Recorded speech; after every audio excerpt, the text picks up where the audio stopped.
Жизнь нужно прожить так, чтобы не было стыдно перед людьми, с которыми по этой жизни сталкиваешься. С таких слов сегодня экс-глава Белгазпромбанка и бывший кандидат в президенты Виктор Бабарико начал свою речь в суде Московского района Минска. За попытку принять участие в так называемых выборах политику грозит 15 лет тюрьмы. Произнося последнее слово, мужчина отметил, что не намерен фокусироваться на юридических аспектах своего дела. Ведь адвокаты блестяще справились с этой задачей, доказав невиновность подсудимого. Виктор Дмитриевич сделал акцент на человеческих ценностях и признался, что ему не стыдно ни перед своими родными за то, что он оказался в такой ситуации, ни перед клиентами своего банка, который смог стать крупнейшим налогоплательщиком Беларуси, ни перед своими избирателями и членами инициативных групп, которые в него поверили. Он подчеркнул, что с точки зрения материальной выгоды было бы правильнее признаться в том, чего он не совершал, но он не может так поступить. Бабарико сказал, что всегда был честен с людьми, не скрывал своего состояния, избирательной программы и за короткий электоральный период смог увидеть страну, какой она обязательно должна стать.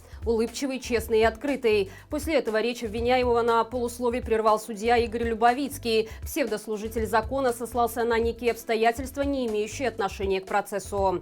После такого вмешательства Виктор Бабарико сообщил, что закончит кратко и подытожил свое выступление. По его словам, жизнь – это дистанция, на которой иногда приходится делать тяжелый выбор, потому что нравственные и материальные ценности лежат в разных плоскостях.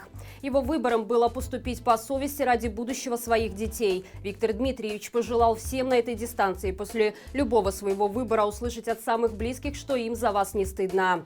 Приговор Бабарико и другим фигурантам дела Белгазпромбанка будет оглашен 6 июля. В прошлую субботу во время соревнований по триатлону в Минске были задержаны 3 спортсменов. На видеозаписях с места событий видно, что мужчины падали с велосипедов от ударов дубинками. Вскоре силовики прокомментировали произошедшее, выкатив обвинение в том, что велосипедисты демонстративно выкрикивали лозунги протестного толка. Позднее в сети появились видео с задержанными на фоне красно-зеленого полотнища, где те извиняются за свои поступки. Отметим, что один из задержанных выкрикнул «Живи Беларусь» группе людей с госфлагами, другой показал им большой палец вниз, а третий крикнул «Живе!». По словам правозащитников, практика таких покаянных видео нарушает права человека, поскольку подобные ролики записываются под давлением. Инцидент также прокомментировала руководитель Фонда спортивной солидарности Александра Герасименя. Олимпийская чемпионка заявила, что события на Минском триатлоне 2021 – это прямое доказательство того, что в стране, где иногда не до законов, ни одному участнику спортивных соревнований не может быть гарантирована безопасность и неприкосновенность. Важно отметить, что на сегодняшний день задержанные велосипедисты все еще находятся на Крестина. К ним не допустили родственников с передачей. Это очередной эпизод пыток над ни в чем невиновными людьми, с учетом того, что спортсмены так и остались в своих костюмах для триатлона. МИД Литвы заявил, что у них есть доказательства причастности белорусских властей к организации потока мигрантов. Это организованная и хорошо спланированная схема. Перевозка одного человека стоит около 15 тысяч долларов. По мнению министра внутренних дел Литвы Агния Белотайте, это очевидно прибыльное преступление с участием режима и самих чиновников. Эти слова в интервью британскому изданию «The Telegraph» подтвердил и замглавы МВД Литвы Арнольдас Абрамавичус, подчеркнув, что разведка располагает сообщениями, множеством доказательств и некоторыми документами, свидетельствующими о том, что белорусские власти участвуют в содействии проезду нелегалов из Багдада в Минск через центр-курорт. В свою очередь, белорусская сторона данный факт отрицает и говорит, что показатели выявленных и задержанных пограничниками граждан третьих стран, таких как Афганистан, Ирак, Турция и Шри-Ланка, сопоставимы с цифрами предыдущих 5-7 лет. Эта информация сильно отличается от той, которую на днях опубликовала литовская сторона. Всего в этом году в Литву из Беларуси пытались въехать более 550 нелегальных мигрантов. Это почти в 7 раз больше, чем было за весь 2020 год. Более того, белорусские пограничники не хотят идти на контакт с литовскими коллегами и отказываются участвовать в совместном расследовании. Кроме того, в телеграм-канале «Матолько» периодически появляется информация о прилете из Ирака в Минск огромных боингов вместимостью до 660 человек. Ресурс также опубликовал видео, как в столичных гостиницах «Юбилейная» и «Беларусь» целыми семьями размещали граждан Ирака, которые, по словам работников этих гостиниц, даже не соблюдают положенный карантин. Литовская сторона считает, что подобные действия белорусского диктатора – не что иное, как инструмент политического давления и средства враждебной гибридной войны в ответ на санкции ЕС. За 2 недели до начала славянского базара, который стартует уже 14 июля, билеты на мероприятие распродаются крайне вяло. Квитки можно приобрести как в кассах, так и онлайн. При этом на сайтах полно свободных мест даже на открытие и закрытие фестиваля, на которые в прошлые годы было сложно попасть. Из других мероприятий не пользуются популярностью концерты Финберга и хора Турецкого. На них свободны почти все билеты. Аналогичная ситуация и с многими другими концертами. Дирекция фестиваля пытается выкрутиться из положения, устраивая горячие распродажи. Тем, кто купит от 3 и больше билетов, предлагают 10% скидку. Однако и таким щедрым предложением оказалось крайне сложно загнать людей на развлечение нелегитимного и так называемых артистов, которые матерят в соцсетях все, кто призывает бойкотировать это мероприятие.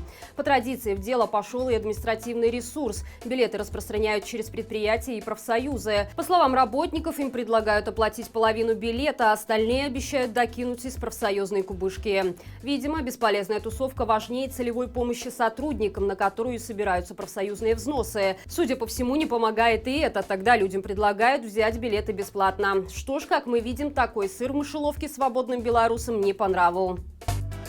Мы экстремисты, мирные люди, з серцем отданные родной земли, широ сябруем, теракты рыхтуем мы у працавитой вольной семьи. Эти гениальные строки, которые буквально взорвали социальные сети, придумала 26-летняя учительница музыки Анна Важник. К сожалению, вскоре девушка была задержана, в провластных телеграм-каналах появилось покаянное видео, где она извиняется за содеянное. На этом история не закончилась, и девушку привлекли по уголовному делу за надругательство над государственным символом страны и приговорили к 1 году домашней химии. Но в суде Анна признала свою вину и подчеркнула, что не намеревалась издеваться над гимном, а переделкой хотела указать на людей, которые предпринимали разрушительные действия против власти. Обвиняемая также подчеркнула, что она аполитичная, как и вся ее семья. Адвокат считает, что в деле нет состава преступления. Но когда это псевдосудья останавливала? Приговор вынесла известная штамповщица политических дел Елена Живица. Она принимала участие в незаконных выездных судах на Окрестина во время массовых протестов. Входит в рекомендованный список лиц для введения индивидуальных санкций со стороны ЕС. В общей сумме служительница нелегитимного вынесла 1160 суток административного ареста, выдала более 44 тысяч рублей штрафа и присудила в сумме более 8 лет лишения свободы по политическим уголовным делам.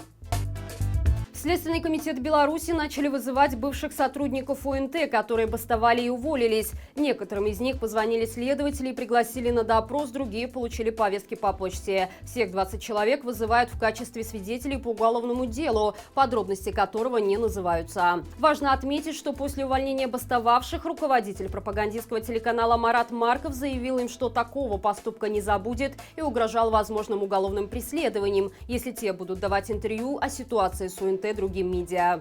Более того, уволившихся сотрудников не принимали на работу ни в одно государственное СМИ. В другие сферы устроиться им тоже не удалось. Судя по всему, Марков сдержал свое слово и начал мстить отвернувшимся от режима бывшим коллегам. Важно отметить, что именно Марков взял нашумевшее интервью у задержанного журналиста Романа Протасевича, который впоследствии осудили как демократические силы Беларуси, так и страны ЕС, назвав эфир пыточной.